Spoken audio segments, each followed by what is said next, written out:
Hey, beautiful souls. Denise Richards is my name, and I'm one of the mentors of the Mentor Within platform. And we're looking at shadow work this month. And today I want to share with you part of my own personal story.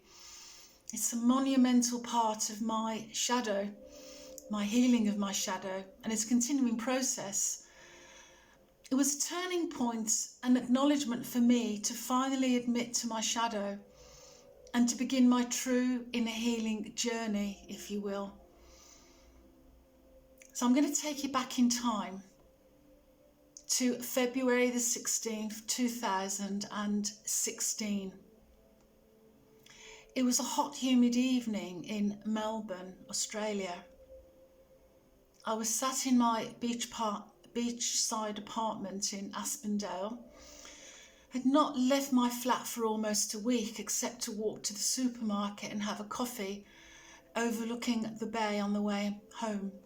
I was so lucky. I lived in a beautiful spot, a beautiful flat.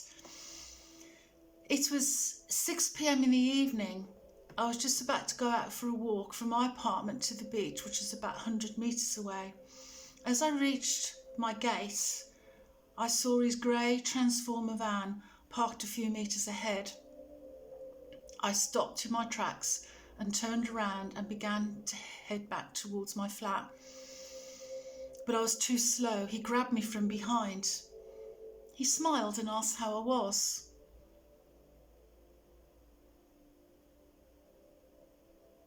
He asked me to go with him, that he wanted to talk to me. He forcibly walked me towards the driver's side of the van. The door was open. And he reached down under the driver's seat.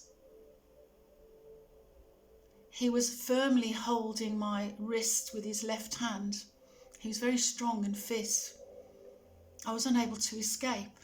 And with his right hand, he reached down under the driver's seat and pulled out a black box from under the seat and opened it.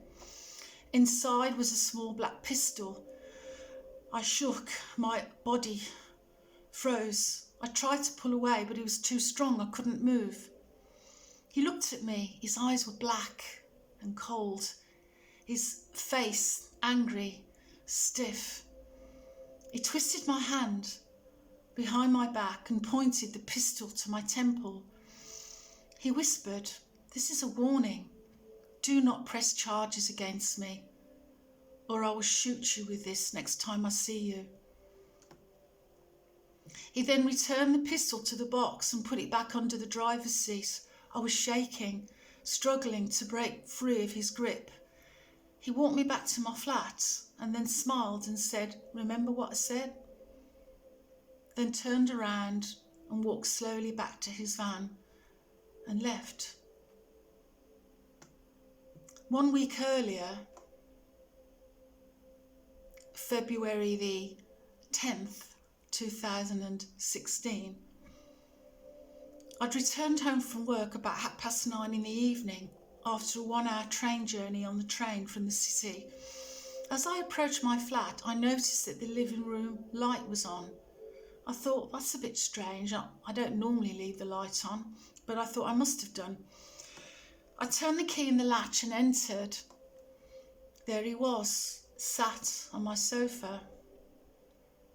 A wave of fear washed over me. I froze to the spot. I'd not seen him for at least 6 months.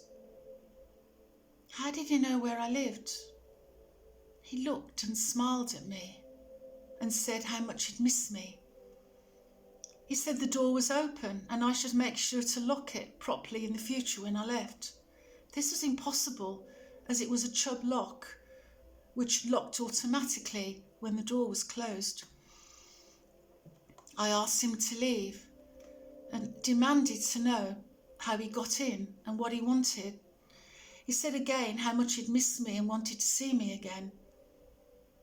But he said, "I understand if you want me to leave," but pleaded with me to share a scotch with him before he left. My heart was pounding. I was shaking. I was really nervous. I knew how charming and manipulative he was. I reasoned that one drink wouldn't hurt, so I sat opposite him, still clutching onto my bag. I agreed to one drink, if he would leave afterwards. He said he would. He poured 2 hearty drams of his preferred drink. I recalled how he always kept a supply in his van to sup on while driving round in between electrical jobs. He was talking his usual charm and reminiscing on how happy I made him and how he missed our relationship, and if only he could escape the clutches of his culture. I started to feel drowsy and woozy. The room was spinning. I heard him say, "You can't hold your booze, can you? You never could." Then he was laughing and laughing. That was the last thing I remembered till I woke up at 4 a.m. the next morning. I was alone. I was in pain. The sudden realisation came over me that we'd had sex. My anus was in agony. I climbed out of bed and I saw the blood spots. I'd not agreed to this. I realised he'd raped me. I was alone in my flat. He had violated me. Why? I went into total shock and meltdown. I called in sick at my clinic and it cancelled all my appointments for that week. I locked myself away for 3 days. I cried and I cried. I was terrified. It was my secret. I couldn't tell anyone. I called him on the 3rd day. He said I'd agreed to sex and I loved it, that I was pleading for more. I knew this wasn't true. It wasn't true.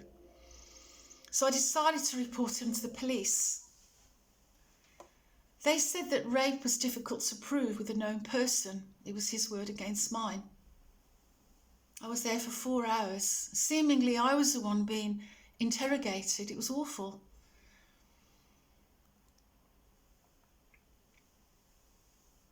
Then the day after the incident with the pistol, I went online to check my bank accounts, only to discover that my savings account had been wiped out over a period of a week. He must have found my password and took out the maximum amount each day over 6 days. So he had taken my life savings as well. I still couldn't tell anyone. I was ashamed, full of remorse and anger. Didn't know what to do. Couldn't even share it with my friends.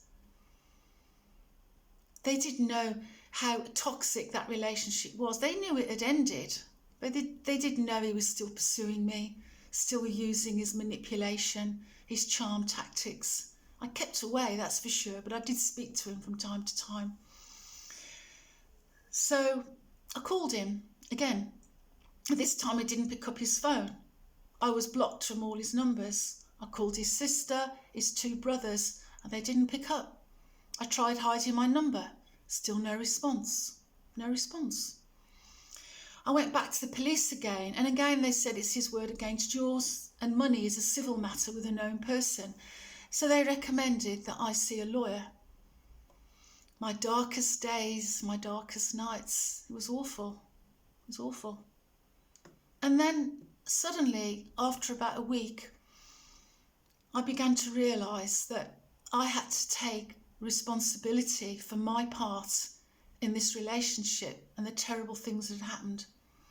I had to look into myself really deeply.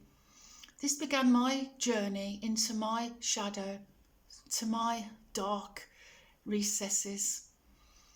I went to my doctor. I refused medication. He was a good doctor because he was a homeopathic doctor as well and practiced natural medicine. And he recommended EMDR and trauma release work. He recommended a chap called Paul Wong, and so began my journey into my shadow. That was 6 years ago now. It's been an interesting and a difficult journey at times. I came back to live in the UK in 2018, and so began another journey, bringing a little bit more up of the shadow. But each foray into the dark and into the shadow brought in more light and enabled me to ascend quicker, to learn more, to grow more, to get more I don't know, more compassion for myself and for others. And most of all, forgiveness. I've forgiven him, forgiven myself, mostly forgiven myself. Because we each have a role to play in whatever happens to us in our life. It's easy to say, as my friends would have done, and a few did when I told them, but you were the victim. You did nothing wrong. You're such a wonderful woman, Denise. Yeah, but stuff happened in my childhood that I pushed away, didn't want to own, pushed them down into the deepest recesses of my mind. And they needed to come through, because the object of healing is bringing what is unconscious into the conscious. And then we can look at it and release what we don't need. It is a process, and it's a wonderful one. It really is, because the results are amazing. I now feel a real sense of inner peace and strength and resilience. I may be financially poorer and live in a less luxurious home, but I know myself better. I'm finding myself. And it's enabled me to be a better practitioner. My joy is helping others find themselves and clear their shadow, clear their limiting beliefs, heal the inner child, trauma, all of that, because I've been through it myself. You can do it, you can get there. So that's all for now. Thank you for allowing me to share this with you today. Sorry. This is just a précis. There's so much more. Maybe one day I'll write a book, but until then, I'm here for you. I hope you enjoy the video. And I'm going to make another one as well of how you can start working with your shadow to embrace it and use it to grow and transform your life. So until next time, lots of love. Take care. Thank you.